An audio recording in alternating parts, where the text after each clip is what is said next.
Good morning विद्यार्थियों। आज हम भारत की मृदा संसाधन या भारत की मिट्टी, इनके बारे में हम विस्तार से चर्चा करेंगे। यह topic BA part third year के paper second geography of India के अंतर्गत है और आज लेक्चर सीरीज़ के अंतर्गत 8वां लेक्चर है। मिट्टी के बारे में आप सभी जानते हैं और हम जन्म से लेकर के और आज तक मिट्टी के संपर्क में रहे हैं, परंतु इस मिट्टी का वैज्ञानिक विश्लेषण करते हैं तो इसके जो तत्व पाए जाते हैं, क्षेत्रीय वितरण है, उनके आधार पर भिन्नता पाई जाती है। और ये जो क्षेत्रीय विभिन्नता है या विविधता है, इसकी वजह से किसी भी प्रदेश विशेष में अनेक प्रकार की मिट्टी पाई जाती है। जो अनेक प्रकार की मृदा है, इनके जो समूह हैं, इनको क्षेत्रों में विभाजित करके और किसी देश के या क्षेत्र विशेष की मृदा का वर्गीकरण किया जा सकता है और उसी का विश्लेषण आज हम इस अध्याय के अंतर्गत, इस टॉपिक के अंतर्गत करते हैं। यद्यपि मिट्टी के निर्माण में चट्टानों का योगदान निर्बाध रूप से स्वीकृत है, तथापि जलवायु के तत्व, धरातलीय संरचना, जीव जंतु, वनस्पतियाँ और मानव क्रियाएं भी मिट्टी के निर्माण में महत्वपूर्ण भूमिका निभाती है। हम देखते हैं कि जो चट्टान है, मिट्टी निर्माण के लिए मूल रूप से तो चट्टान है, जो मूल चट्टान है वो हैं इसके लिए आधारभूत कारक है, जिसमें हम देखते हैं कि जैसे मिट्टी की प्रोफाइल का अध्ययन करें, या मैं आपको बताऊं कि एक आप गड्ढा खोदें और गड्ढा खोद करके और उसमें लंबवत जाए तो आपको मिट्टी की कई परतें दिखाई देंगी।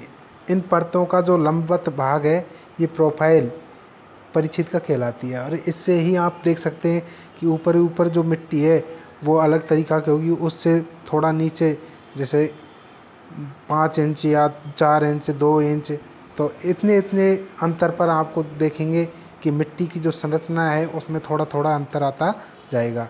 तो अंत में जो मिट्टी जिन पर चट्टानों पर हैं, उन्हें मूलभूत चट्टानें या आधारित चट्टानें कहते हैं और उन्हीं के कारण जब उन चट्टानों टूट फूट होती है, चाहे अपक्षय है, अपरदन है, जिसकी वजह से भी होती है, उससे मिट्टी का निर्माण होता है।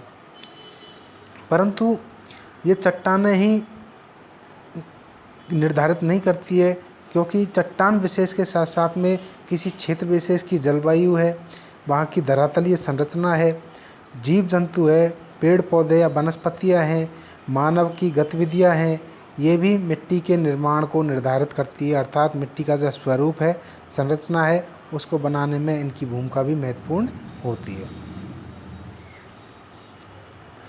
ऐसी स्थितियों में मिट्टियों के वर्गीकरण में इन तथ्यों को ध्यान में रखा जाना आवश्यक होता है।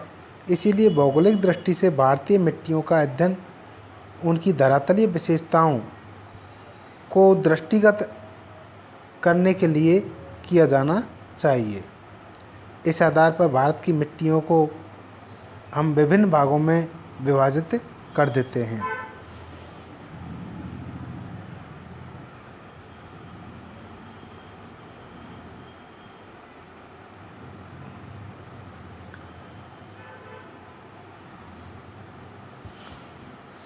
तो सबसे पहले हम यहाँ पर जो 4 वर्ग दे रखे हैं, इन 4 वर्गों में हम मुख्य रूप से भारत की जो मिट्टी है उसको जो 4 भूआकृतिक प्रदेश है उनके आधार पर वर्गीकृत करने का प्रयास किया है।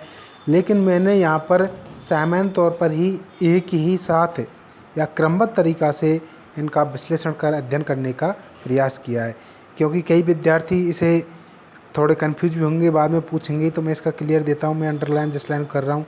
इस आधार पर भारत की मिट्टियों का 4 वर्गों में विभाजित किया जाता है। तो ये जो 4 वर्ग मैं आपको बता देता हूँ कि उत्तर का जो पर्वतीय क्षेत्र है उसकी मिट्टियाँ, उत्तर के विशाल मैदान की जो मिट्टियाँ हैं, प्रायद्वीपीय पठार की जो मिट्टियाँ हैं और तटीय जो क्षेत्र है उनकी जो मिट्टियाँ हैं, इनके आधार पर अब तटीय क्षेत्रों की जो मिट्टियाँ हैं इनको अन्य मिट्टी के अंतर्गत सम्मिलित किया जाता है। तो सामान्य तौर से मैं आपको पुनः बता देता हूँ कि भारत की जो मिट्टियाँ हैं उनको 4 वर्गों में या 4 भागों में विभाजित किया है। पहला है पर्वतीय क्षेत्र की या उत्तरी पर्वतीय क्षेत्र की मिट्टियाँ, दूसरा है उत्तर के विशाल मैदान की मिट्टियाँ, तीसरा है प्रायद्वीपीय पठार की मिट्टियाँ और चौथा है अन्य मिट्टियाँ। परंतु मैं यहाँ पर क्रमबद्ध तरीक़ा से इन 4 वर्गों को नहीं बता करके और भारत में पाई जाने वाला जो सामान्य वर्गीकरण है उन्हीं को हम एक एक करके देखते हैं। तो सबसे पहले हम देखते हैं कि भारत के अंतर्गत जो जलोढ़ मिट्टी है वो पाई जाती है। इसे हम काप मिट्टी भी कहते हैं, जलोढ़ मिट्टी को काप मिट्टी भी कहते हैं। इस प्रकार की मिट्टी है जो स्थानांतरित होती है और सर्वाधिक महत्वपूर्ण होती है तथा सर्वाधिक विस्तृत क्षेत्र वाली मिट्टी है। इस मिट्टी की प्रकृति अन्य मिट्टियों से सर्वथा भिन्न है। तो आपको हम बताएं कि ये जो जलोढ़ मिट्टी है जिसे हम काप मिट्टी कहते हैं, इसे हम दोमट मिट्टी के रूप में भी देख सकते हैं। ये हमारे उत्तर भारत का जो विशाल मैदान है, इस उत्तर भारत के विशाल मैदान में ही यह जलोढ़ मिट्टी पाई जाती है। इसी कारण यहाँ उपजाऊ मैदान है और सबसे अधिक जनसंख्या इसी क्षेत्र में है, क्योंकि उपजाऊ मिट्टी के कारण यहाँ पर कृषि है वो अच्छे स्तर पर पैदा की जाती है। इस काप मिट्टी को या जलोढ़ मिट्टी को हम दो वर्गों में विभाजित करते हैं। पहला है खादर और दूसरा है बागर। खादर बागर के बारे में हम पूर्व में भी अध्ययन कर चुके हैं, फिर भी मैं एक बार इन्हें विश्लेषित करता हूँ। जिन क्षेत्रों में वर्तमान नदियों द्वारा बाढ़ के साथ नई जलोढ़ मिट्टी को बिछाया जा रहा है, वहाँ की मिट्टी को खादर की संज्ञा दी जाती है। जबकि इसके विपरीत जिन क्षेत्रों में नदियों द्वारा बाढ़ में बहाकर लाई जाने वाली जलोढ़ मिट्टी अब नहीं पहुँच पाती, वहाँ मिट्टी की उर्वरता घटती जा रही है और उसे बागर की मिट्टी की संज्ञा दी जाती है। सरल शब्दों में मैं आपको कह देता हूँ एक बार कि प्रतिवर्ष बाढ़ के जो पानी है उसके साथ में जो मिट्टी जहाँ जिन क्षेत्रों में पहुँच जाती है वह क्षेत्र तो खादर कहलाता है, अर्थात नवीन जलोढ़ मिट्टी है वो तो खादर कहलाती है। अब इसके विपरीत प्रतिवर्ष जिन क्षेत्रों में बाढ़ का पानी नहीं पहुंचता है और बाढ़ का पानी नहीं पहुंचने की वजह से नवीन जो कछारी मिट्टी है वो जिन क्षेत्रों में नहीं पहुंच पाती है, उन क्षेत्रों को हम बागर कहते हैं। दूसरे शब्दों में कहें तो प्राचीन जो जलोढ़ मिट्टी है उसे बागर और नवीन जलोढ़ मिट्टी को हम खादर कहते हैं। अब इस जलोढ़ मिट्टी का जो विस्तार है भारत के अंतर्गत विशेष रूप से कहाँ कहाँ पाया जाता है, तो उत्तर का विशाल मैदान तो है ही है, लेकिन फिर राज्यों के तौर पर हम देखें तो यह गुजरात के अहमदाबाद, बड़ौदा, खेड़ा इन ज़िलों से लेकर के कुछ उड़ीसा में भी पाई जाती है जो तटीय क्षेत्र उनमें, परंतु गुजरात के इन ज़िलों से लेकर के राजस्थान, उत्तर प्रदेश, पंजाब, मध्य प्रदेश, पश्चिम बंगाल, महानदी कावेरी, कृष्णा, गोदावरी इन घाटियों में मिलती है। और इनके अलावा केरल का जो क्षेत्र है, इनके तटीय क्षेत्र है, इनमें ये काप मिट्टी या जलोढ़ मिट्टी पाई जाती है। जलोढ़ मिट्टी का विस्तार भारत के अंतर्गत मुख्य रूप से 7.7 लाख वर्ग किलोमीटर क्षेत्र में है, जो भारत की भूमि का जो कुल भौगोलिक क्षेत्र है उसका 24% है।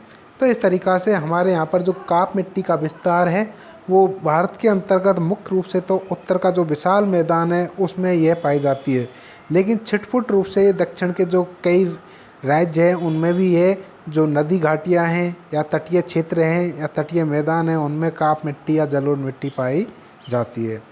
दूसरी मिट्टी का विश्लेषण अब देखते हैं हम, काली मिट्टी।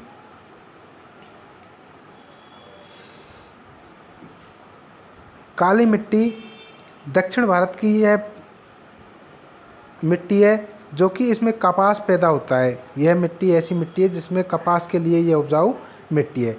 इस मिट्टी को रेगोर मिट्टी भी कहते हैं। इस मिट्टी को रेगोर मिट्टी भी कहते हैं।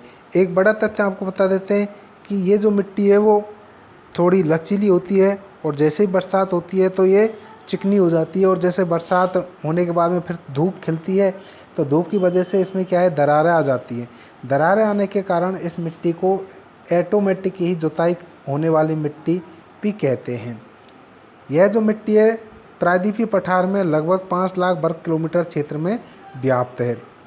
इस मिट्टी का जो क्षेत्रीय वितरण है या किन किन राज्यों में यह पाई जाती है, तो यह मुख्य रूप से तो गुजरात, महाराष्ट्र, पश्चिमी मध्य प्रदेश, दक्षिणी उड़ीसा, कर्नाटक के उत्तरी भाग, आंध्र प्रदेश के उत्तर पश्चिमी भाग, तमिलनाडु के उत्तरी भाग, राजस्थान का दक्षिण पूर्वी या हाड़ौती का पठार और उत्तर प्रदेश का जो दक्षिण पश्चिम का जो भाग है बुंदेलखंड क्षेत्र, इस क्षेत्र में काली मिट्टी पाई जाती है और काली मिट्टी में मुख्य रूप से कपास की पैदावार की जाती है और इसी कारण इन क्षेत्रों में जो कपास उद्योग है, जिसको हम सूती वस्त्र उद्योग के या वस्त्र उद्योग के नाम से जानते हैं, वो फला फूला है। इसके साथ साथ में इस काली मिट्टी में गन्ने की पैदावारी होती है। इसी के कारण जो उत्तर प्रदेश का जो दक्षिण पश्चिम हिस्सा है इसमें और महाराष्ट्र और गुजरात में चीनी उद्योग का बड़े पैमाने पर विकास हुआ है। नेक्स्ट मृदा है लाल व पीली मिट्टियाँ। यह मिट्टी दक्षिण भारत के अधिकांश भूभाग पर विस्तृत है। इसका क्षेत्रफल लगभग 8 लाख वर्ग किलोमीटर में फैला हुआ है। तो लाल पीली मिट्टी है, ये दक्षिण भारत के जो भाग है उनमें अधिकांशतः पे है और इसका जो भौगोलिक विस्तार है वो 8 लाख वर्ग किलोमीटर क्षेत्र में है।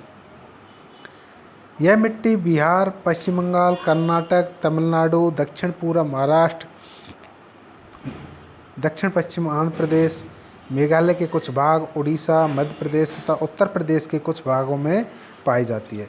तो लाल पीली मिट्टी है, ये जो मुख्य रूप से आपको बता दें कि मध्य प्रदेश का जो पूर्वी भाग है, या यूँ कहूँ मैं कि जो बिहार, पश्चिम बंगाल है, यहाँ से लेकर के और पूर्वी तटीय क्षेत्र के सहारे दक्षिण तक का जो भाग है इसमें लाल पीली मिट्टी पाई जाती है। अगली है लेटेराइट मिट्टी। इस मिट्टी का निर्माण मानसून जलवायु की विशिष्ट स्थितियों के कारण होता है। शुष्क मौसम में यह मिट्टी सूख जाती है और इसका स्वरूप चट्टानों की तरह हो जाता है। जिस तरीक़ा से हमारी ईंट होती है ना, ईंट, उसकी तरह यह मिट्टी पाई जाती है और उसी की तरह कठोर हो जाती है। गीले होने पर यह मिट्टी काप बन जाती है।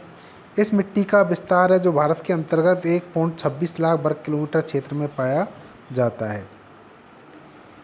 यह मिट्टी पूर्वी और पश्चिमी घाट के क्षेत्रों के अलावा राजमहल की पहाड़ियाँ, दक्षिणी महाराष्ट्र, केरल, कर्नाटक, आंध्र प्रदेश, उड़ीसा, पश्चिम बंगाल के कुछ ज़िलों में, मेघालय, बिहार के संथाल परगना ज़िलों में भी पाई जाती है। तो जो लेटराइट मिट्टी है ये इस तरीक़ा से तय नहीं है कि भौगोलिक विस्तार है वो संलग्न हो। ये छुटपुट रूप से जो भारत के राज्य हैं उनमें छुटपुट रूप से पाई जाती है।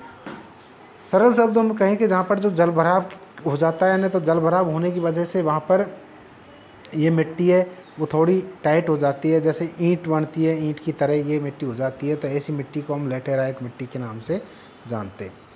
नेक्स्ट है पथरीली मिट्टी। इसका जो क्षेत्रीय विस्तार है ये हिमालय के जो तटीय क्षेत्र हैं उनमें पाई जाती है या जो तलहटी क्षेत्र है उनमें पाई जाती है। जिसको हम सामान्य तौर से देखें तो इसका क्षेत्र हिमालय के दक्षिणी भाग में है। इस मिट्टी का निर्माण नदियों द्वारा बहाकर लाई गई पत्थरों के निचले ढालों पर इकट्ठा होने के उपरांत होता है। जो भाबर क्षेत्र है उन क्षेत्रों में ये मिट्टी पाई जाती है। इनके अलावा जो संपूर्ण भारत के अंतर्गत जितनी भी पहाड़ियाँ हैं, पहाड़ी क्षेत्र हैं, उनमें जो पहाड़ियों का जो तलहटी भाग है उनमें पथरीली मिट्टी पाई जाती है। पथरीली मिट्टी की विशेषता यह है कि इसके कण मोटे होते हैं क्योंकि इसमें कंकड़ पत्थर के टुकड़े मिले हुए होते हैं। इसमें कंकड़ पत्थर के टुकड़े मिले हुए होते हैं। पत्थर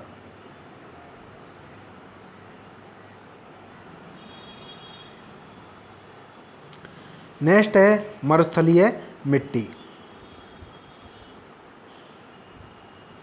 इस प्रकार की मिट्टी सिंधु नदी से लेकर के अरावली पर्वत श्रृंखला के मध्य का जो भूभाग है उसमें पाई जाती है। मरुस्थलीय मिट्टी में घुलनशील नमक की मात्रा उच्च होती है, सोडियम की मात्रा अधिक पाई जाती है, परंतु इसमें जैव पदार्थों की कमी होती है, अर्थात ह्यूमस की कमी होती है। इस मिट्टी का जो क्षेत्रीय विस्तार है वो हरियाणा, राजस्थान, पंजाब, उत्तर प्रदेश के पश्चिमी भाग, इनमें इन मिट्टी का विस्तार पाया जाता है। कुल मिला के हम जो थार का मरुस्थल है या भारत का जो पश्चिमी रेतीला भाग है उसमें यह मिट्टी पाई जाती है। इस मिट्टी का जो भौगोलिक विस्तार है कुल मिलाकर 1.42 लाख वर्ग किलोमीटर क्षेत्र में मरुस्थलीय मिट्टी पाई जाती है। यहाँ की जलवायु विशेषताएं वो जटिल है। नेक्स्ट है दलदली मिट्टी। इस प्रकार की जो मिट्टी है वो दलदली क्षेत्रों में, जहाँ पर जल भराव की स्थिति होती है, वहाँ पर होती है। दलदल जहाँ पर जमा हो जाता है, अधिक दिनों तक पानी जमा रहने और वनस्पतियों के सड़ने के बाद जो मिट्टी बनती है वह दलदली मिट्टी कहलाती है। ये मिट्टियाँ सामान्यतः नीले रंग की होती है क्योंकि इनमें जीवाश्म और लोहे का अंश प्रचुर मात्रा में होता है। तो इस तरीक़ा से आपको बता दें कि भारत के अंतर्गत जो मिट्टियाँ हैं उनमें क्षेत्रीय विविधता पाई जाती है, और क्षेत्रीय विविधता के साथ साथ में जो जलवायु की विविधता है, वनस्पति की विविधता है, वर्षा की विविधता है और भूगर्भिक संरचना है उसकी जो विविधता है, उनसे ही यहाँ की जो मिट्टियाँ है उनमें विविधता पाई जाती है और इसी आधार पर मिट्टियों का वर्गीकरण हुआ है। Thank you.